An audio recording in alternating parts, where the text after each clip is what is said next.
पहले ये पूरा वीडियो देखिए, फिर खुद तय कीजिए कि सच्चाई क्या है। इस खबर के पीछे जो वजह है वो अब तक किसी ने नहीं बताया।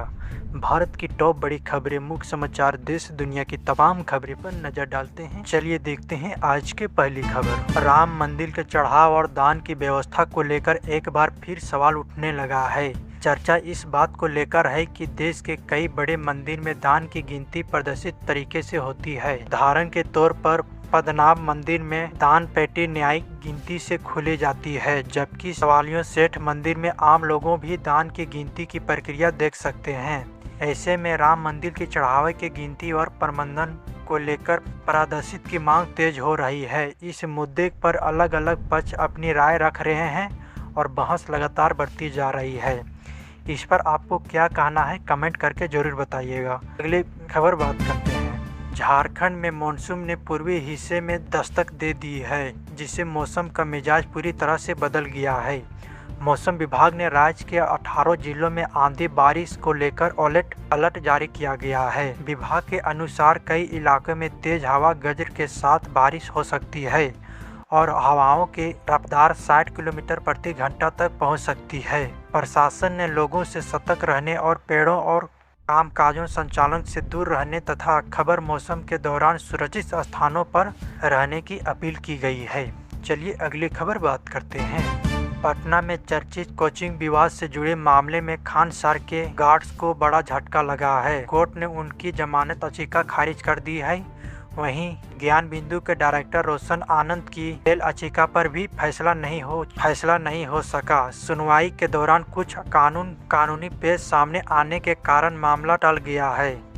अब इस मामले में अगली सुनवाई सोमवार को होगी, जब कोर्ट रोशन आनंद की जमानत पर फैसला सुनाएगी। इस बीच छात्रों और समर्थकों की नाराजगी कोर्ट के फैसले पर टिकी हुई है। चलिए अगली खबर बात करते हैं। राज्यसभा नामांकन रद्द करने के मामले में मीनाक्षी को सुप्रीम कोर्ट में बड़ा झटका लगा है। कोर्ट ने उनकी याचिका खारिज कर दी है, जिसे उन्होंने अपने नामांकन रद्द किया जाने को लेकर चुनौती दी है। फैसले के बाद मीनाक्षी ने नाराजगी जताते हुए कहा कि पहले चुनाव में वोट चोरी होने के बाद सुनने को मिलती थी, लेकिन इस बार पूरी सीटों की ही चोरी कर ली गई है। उनके इस बयान के बाद राजनीतिक माहौल गर्म हो गया है और विपक्षी भी अपने मामले पर सवाल उठाते हुए शुरू कर दिए हैं। चलिए अगली खबर बात करते हैं। आरजेडी एमएलसी के एक बयान ने बिहार की राजनीति में नई बहस छेड़ दी है। कंगना विवाद पर प्रतिक्रिया देते हुए उन्हें कहा कि निशांत कॉलेज में भाग गया, इसलिए इंजीनियर ने नहीं बनाया उसे, इसीलिए उसको इंजीनियर नहीं बना पाया। वही राबड़ी देवी का बचाव करते हुए उन्हें कहा कि राबड़ी देवी हीरो नहीं एवं हीरा नहीं पहननी चाहिए। एमएलसी के अनुसार राबड़ी देवी ने जो कंगना दिए थे वे छोटू छलियाओं को दे दिया गया था। इस बयान के बाद राजनीतिक गलियारों में आरोप के दौर तेज हो गया है और विपक्षी भी इस मुद्दे पर लगातार सवाल उठा रहे हैं। चलिए अगली खबर बात करते हैं। मानसून ने तेजी पकड़ ली है और अब झारखंड व उड़ीसा तक पहुंच चुका है। मौसम के अनुसार पिछले 9 दिनों में मानसून ने 19 राज्यों को करवट ले लिया है। वहीं मध्य प्रदेश, राजस्थान समेत 22 राज्यों में आंधी बारिश का अलर्ट जारी किया गया है। दूसरी ओर बिहार खबर मौसम और बिजली गिरने की घटनाओं ने कहर बरपाया है, जहां अलग अलग जिलों में 10 लोगों की मौत हो गई है। प्रशासन ने लोगों से सतर्क रहने की और खबर मौसम के दौरान सुरक्षित स्थानों पर रहने की अपील की गई है। चलिए अगली खबर बात करते हैं। ममता बनर्जी की पार्टी टीएमसी में बड़ी राजनीतिक हलचल सामने आई है। खबर है कि चुनावी हार के सिर्फ 14 दिन बाद में पार्टी में टूट की स्थिति बन गई है। अब 18 मई को विधानसभा स्पीकर को भेजा गया एक पत्र सामने आया है, जिस पर 19 सांसदों के हत्याक्षर बताए जा रहे हैं। इस पत्र ने बंगाल की राजनीति में नया विवाद खड़ा कर दिया है। विपक्षी इस टीएमसी में बढ़ती अंदरूनी नाराजगी के संकेत बता रहा है, जबकि पार्टी की ओर से मामले का प्रतिक्रिया इंतजार किया जा रहा है। चलिए अगली खबर बात करते हैं।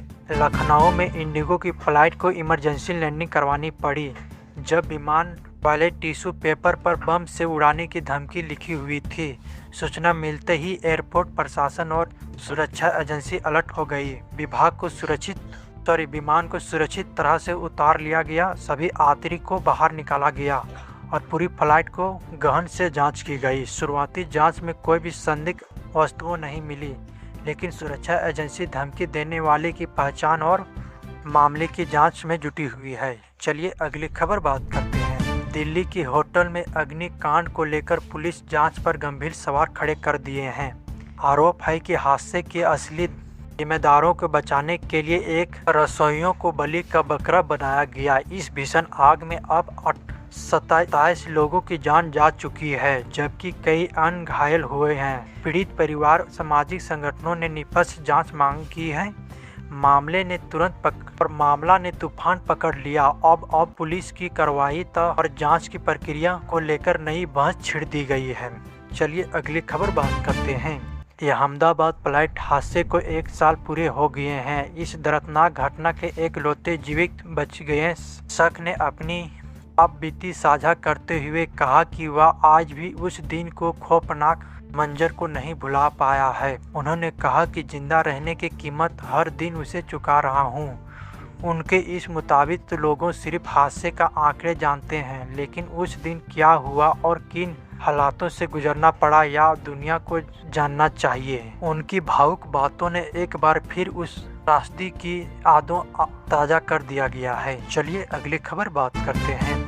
विदेश मंत्री एस जयशंकर अमेरिका की नीति पर सवाल उठाते हुए बयान दिया है कि उन्होंने कहा कि एक समय अमेरिका ने भारत समेत कई देशों की रूसी तेल खरीदने के लिए प्रोत्साहित किया था ताकि वैश्विक ऊर्जा संकट से निपटा जा सके, लेकिन बाद में उसी मुद्दा को लेकर ट्रैफिक और अन्य प्रतिबंध कदम उठाया गया। एस जयशंकर ने कहा कि अंतर्राष्ट्रीय संबंधों में नीति का लगातार बदलना का चिंता का विषय है। इस बयान के बाद भारत अमेरिका व्यापार और ऊर्जा संबंधों को लेकर नई चर्चा शुरू हो गई है। चलिए अगली खबर बात करते हैं। अगर आप इसी तरह जानकारी सबसे पहले पाना चाहते हैं और कहीं मिस ना हो जाएं, तो आप हमारे WST न्यूज़ को सब्सक्राइब कर लें और लाइक कर लें। अपनी कोई सुझाव देना हो तो मुझे कमेंट करें। चलिए मिलते हैं अगले वीडियो में, तब तक के लिए आप अपने परिवारजनों के ध्यान रखें। जय हिंद, जय भारत।